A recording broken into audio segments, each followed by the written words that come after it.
All right, so now we've gone ahead, we have our first assignment that we work with using only lines. We've then abstracted that further using only shapes. So there's no lines in here, there's no single line, right? Every line has become kind of its own shape. Even when it gets thin, it still becomes kind of this shape. And you can, if it's successful, you know it's successful for two reasons. One, it leads the eye around the canvas, right? There's a positive and negative kind of balance to everything.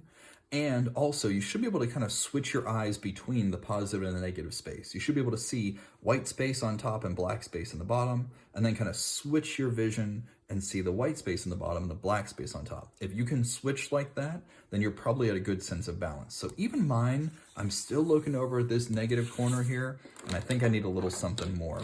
So let's go ahead and put something there. I think just something to kind of harmonize with this smooth bend. I could bend with it, of course. That would work. Or I could bend kind of against it, right? Sometimes there's kind of something going against the curve. So let's just do that real quick. We'll kind of bend against. Maybe that's kind of symbolic of, I don't know, something in your day-to-day life that you feel that is maybe a little oppositional. Maybe it's something kind of stopping you. So it's kind of going against the natural flow and bend of things. Maybe you have a friend or family member that sometimes doesn't always agree with your vision, but they are looking out for your well-being. They're still here to help. So we want to be able to be patient and listen to those people while at the same time still going about and doing our own thing, right? I'm gonna get this, I don't know why this corner just needs filled in. Let's do that. Let's see, let's bend against that one too. Neat. So again, everything has its purpose, has its reasoning. Maybe you understand it. Maybe no one else will ever understand why you put that line there, and that's okay. There, that feels like it has a better sense of balance. Do you see why, like filling up some of that negative space, what the purpose, what the intent is? And of course, I've got my little pearl down here that you're kind of diving into the unknown depths for. It has a cool look, and to think it came from some random lines. Pretty neat. Okay. So next step, again, you are welcome to build right on top of this. You can get out your markers, you can get out some, if you have some like scratch paper maybe, or some white paint, if you want to get rid of some of these black shapes, you can always do it that way. Some whiteout would work fine. In my case, because I want to keep the steps, I'm going to go ahead and trace again. You don't have to, but you can. So our next step is now to start talking about typography. So typography is just a nice fancy word for words, right? Font. What kind of text and font do you work with, you know? Do you, whenever you're typing an essay, are you kind of a Helvetica Arial kind of person? Or are you more of a serif, you like Times New Roman, you want something that looks kind of nice? Or maybe you're a Wingdings person, you're just crazy and off the cuff, that's fine too. So when you're working with this assignment, the first thing you do is jump over to your computer. I've got mine off on the side, you can't see it, but it's over there. And I want you to search through all the fonts that you have on your computer, whether you're using Google or whatever your normal go-to typing app is. Go through all the fonts, and I want you to pick out a font that really stands out to you as far as matching your theme. Now, in my case, of course, I've got exploration is kind of my main theme, and so I want to think of something that maybe stands out as being a little bit explorative, right? Maybe it's a little bit different, something that kind of just really jumps out at me. I want it to be kind of classic, but also at the same time a little bit, maybe, again, that kind of sense of unknown, right? So I don't want something too sci-fi. And in my case, I have a font on my computer called Amaretta. Don't know if I'm pronouncing that right, but that's the font I'm going to go with. Now, to get there, we have to understand how to draw fonts. So come on in. We're going to have you zoom in just a little closer. Come on. Come on. All right, there we go. That'll work. And for the sake of demo, I'm going to draw on this nice little index card here. So when it comes to drawing type, okay, we're going to be doing this by hand. So the first thing you want to do is kind of imagine or literally draw kind of a box, right? Because whenever you're typing, your letter takes up a certain amount of space. That's why whenever you're typing, you can literally like figure out the space between your letters, which is called kerning. That's the gap between each letters. So if I was writing out a word, I'd have, you know, H and then E and then L, L and O and across the page. So I'm going to start off with a nice, perfect little square. You can measure it if you want to. You don't have to. We're just kind of doodling here. And to make my life a little easier, I'm just going to divide it kind of in half. Again, feel free to use a ruler. And I'm going to divide it in half again so I get this nice little window pane. That'll work for my purposes. So for me, I want to think about how am I going to actually design, how am I actually going to draw a letter? Well, you have to know what kind of font you're working with. So if I'm writing, let's say the letter, let's pick something hard. We'll do two different ones. We'll do like the letter H because that's kind of blocky, and then we'll do S because that's one of the hard ones. So whenever I'm drawing, does my letter have these little feet on the bottom, right? These little kind of old world looking feet here. Again, Times New Roman is a good example. These little feet are called serifs, okay? There's a purpose for them. There's a reason. We'll talk in class about the history of typography. It'll be a great lecture. I'm sure you're already excited, but we'll talk more about serifs and why they exist. But just know that those little feet are called serifs. So whenever you're using something like Comic Sans, that font, sans serif, the word sans is Latin for without. That's what it means. So sans serif means no little feet. That's all it means. So the letter H with no feet, the letter H with little feet, right? Serif, sans serif. There you go. So if we're drawing something, we want to think about how is this letter designed? And the best way to do it is to think about shapes. Don't think about the letter, right? Instead, it is a rectangle, another rectangle, and a little tiny kind of cross rectangle. That's all it is, 3 rectangles. So let's draw 3 rectangles. And we can kind of play and manipulate. Do I want the 2 sides to be really thick and the middle to be thin? Or maybe one side is thick and one is thin? How you play with those shapes is kind of up to you, or whatever font choice you choose. So if I had 2 sizes, I'll measure a little bit, I got my millimeters here. Let's see, switch over to inches maybe. We'll say 1/2 inch. So there you go, 1 and 2. Let's get rid of that one. Sorry for the wobbly camera. Okay, so that's a little 1/2 inch pole for the H. Do the same thing on the other side. Again, this is just my practice. This is not my final quite yet, but I want you guys to understand how and why we do what we do here. There we go. And then maybe just for the sake of argument, let's say the middle is thinner. So we'll do, instead of 1/2 inch, let's do like a 1/4 inch or something. Yeah, it's good enough. Something like that. Okay, ta-da, the letter H. You did it. Now what do you do if you have little feet on there, right? All right, well, let's do little feet then. Here, we'll use a Post-it note this time. Shabow. Okay. So, same kind of idea. Make a little window pane. Why do I do my window pane? It helps me see what is this half and what's this half. What's the top versus what's the bottom. It just helps me kind of see where everything goes. Okay? So again, what about the letter H? But what if it's got little feet on it? Man, if your name or if your word starts with the letter H, you're getting all the free demos. So let's do that, right? Well, I want to think about where those little feet are. That means that the letter itself, the tower here, this tall side, has to come in because the feet are what's touching the edge. So let's do that, right? So let's say that's the feet, right? That's the edge of the feet, which means the word itself, the letter in the middle, has to come on the inside. See what I mean? So I'm going to color it in just so we can see the difference. So this is the actual rectangle of that H. And then it's going to scoop like that. I like to bring it all the way down to the bottom, right down to that line, and then just kind of add a little scoop right there. Okay, and that way, and then I can get rid of what I don't need. That gives me my long, tall tower, my little feet. And I would do the same thing. Here's my line, little scoop, little scoop. See? Do the same thing in the middle, no feet there. And there's my serif versus my sans serif. See? Okay, so what do you do with something that's curvy, like an S? S's are hard, or they can be, unless you take the time to think about them a little bit more simply. So let's do this. I'll even do a serif S because I'm a masochist. I like to put myself through heck. Okay, so here's my little window pane that we're looking at, right? So I'm gonna think about the letter S. And if I kind of break this S down a little bit, what am I really talking about? Well, I see a kind of a circle there and a circle there. If you can break your object down, no matter what it is, it could be a piece of still life, it could be something as simple as a letter. If you can break it down into either a square, a triangle, or a circle, your life is gonna be exponentially easier. So don't try to draw, don't be doing this, I'm gonna draw the letter S and kind of scribble the outline all day. Don't do that, okay? Instead, just draw an oval or whatever shape, square, triangle, circle you want.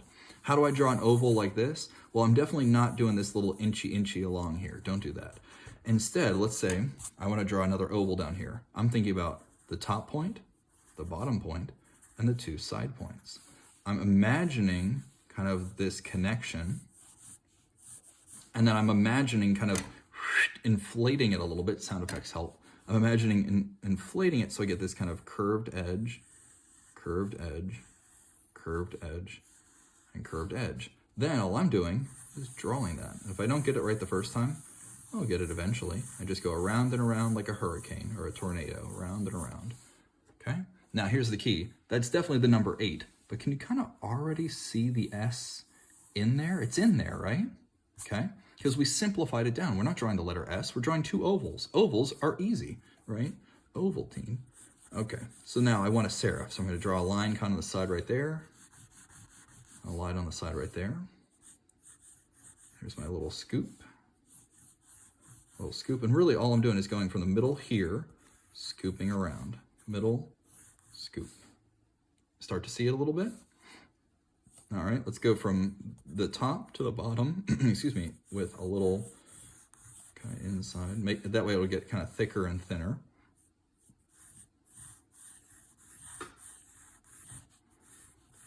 Thicker and thinner. Now you're starting to see it, right? Erase what you don't need. It's still not perfect, that's okay, right? But we can work on it. Maybe it flares out on the end there. Flares out on the end there. Comes around, let's connect that up. And it's messy, who cares?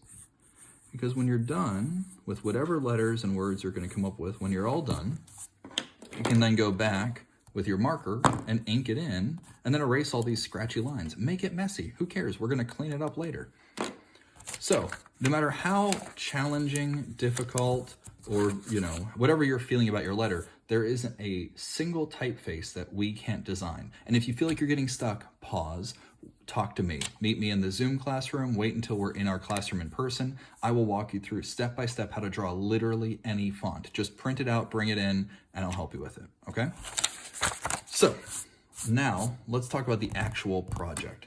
Get out of here, back up, back up. All right, there you go. All right, so let's talk about the actual assignment. Well, here's what we're gonna get into. First things first, I'm gonna start off, again, in my case, I'm gonna redraw it every time. You are welcome to draw it directly on top of your old picture. If you wanna save some paper that way, you're not hurting my feelings. But for the sake of our demo, I'm gonna always start off with a new sheet of paper. So, just like so. All right, now in my case, I wanna think about a word that really goes along with my theme. Now, you don't wanna make it so on the nose, my theme being exploration. I don't want to just write the word exploration. That's too on the nose, right? So what's kind of a theme that means to explore, right? The unknown, the majesty, the depths. Ooh, I like the word depths because it makes me think about like going under into a cave or underwater and kind of like that darkness as you get deeper and deeper. It's like whenever Leo let go of the board in Titanic and he kind of sinks down in. I don't know where that idea came from. I was watching Titanic recently. Okay, that's neither here nor there. Let's go. So with our project here, I'm going to go ahead and find an area. Now keep in mind, we're going to be using this same design.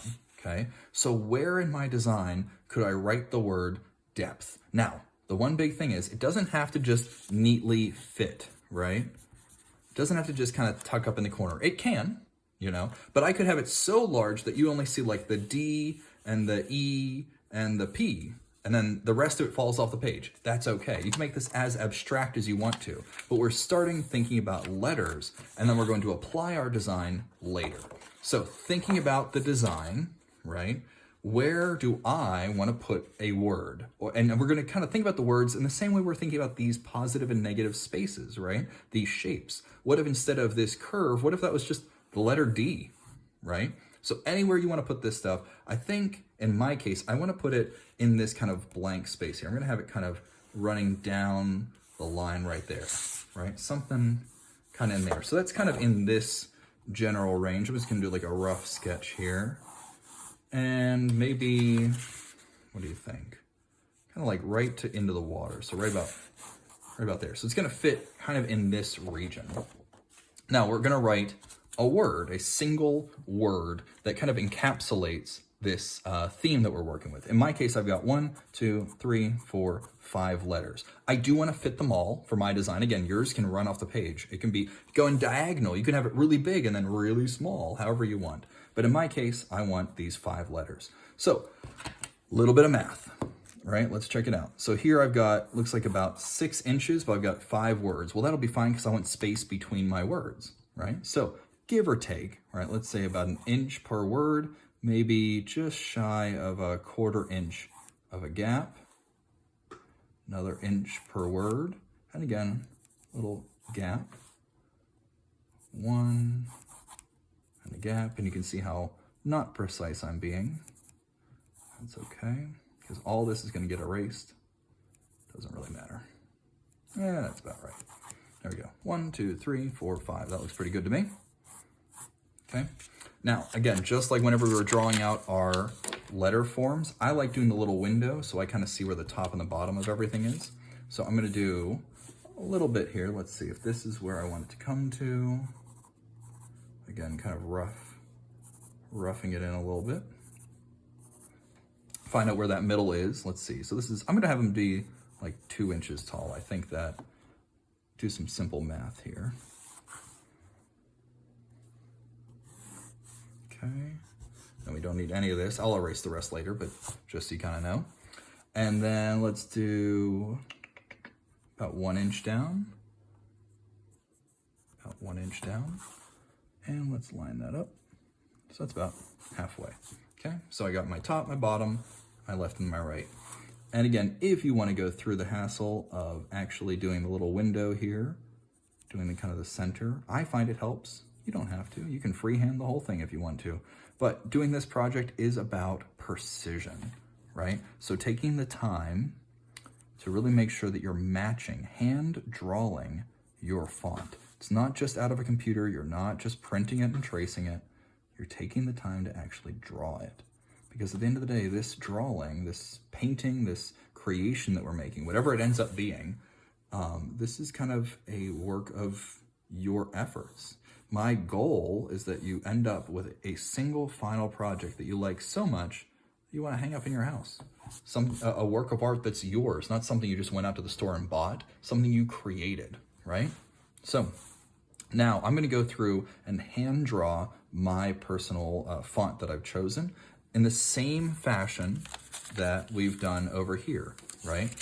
Simplifying it down to basic shapes. Again, remember, circle, square, triangle. You can make everything, no matter how weird and complicated it is, no matter if it's thick and it wobbles over here and then it's got this little serif that pops out over there, everything can be simplified down into these basic forms. If you need help, reach out to me, talk to me in person, but take your time, write out your design.